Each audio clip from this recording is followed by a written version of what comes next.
These stories are about us. We were in heaven. This is the key there. We were in heaven. We fell in consciousness down to Malkuth, which is earth. But how do we rise in consciousness? Matthew 10:16, we need to be innocent as doves, but wise as serpents. That's because the snake goes up to be an eagle.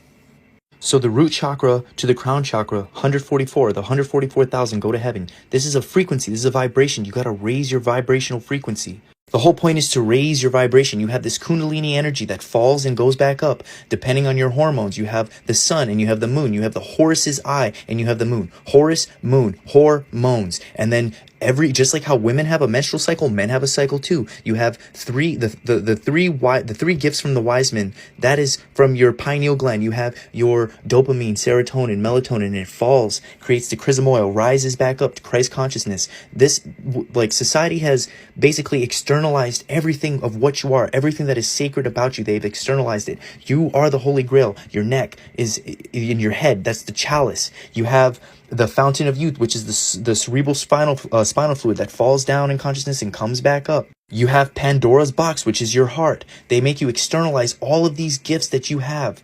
So the whole point is to raise your vibration out of the carnal mind into your third heaven, the 3 levels of heaven.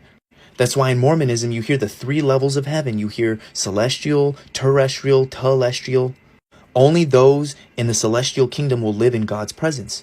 And that's why veganism is a must.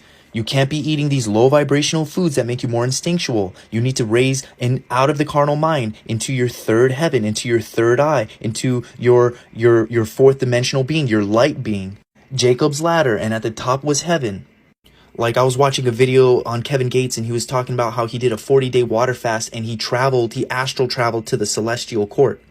We are literally just CO2 constituents. We're just light and vibrations.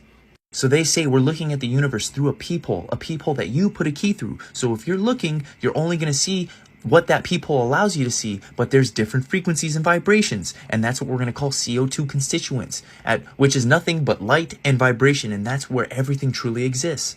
So low frequency light becomes matter, and high frequency matter becomes light. So you need to raise your vibration through love, good eating the right foods. Raise your frequency, you become illuminated, and then you go from matter to becoming an angel.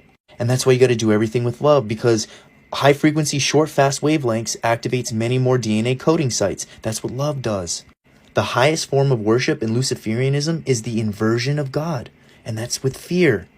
It activates few DNA coding, keeps you bonded, it shackles you to this construct. Fear literally just prevents you from becoming illuminated.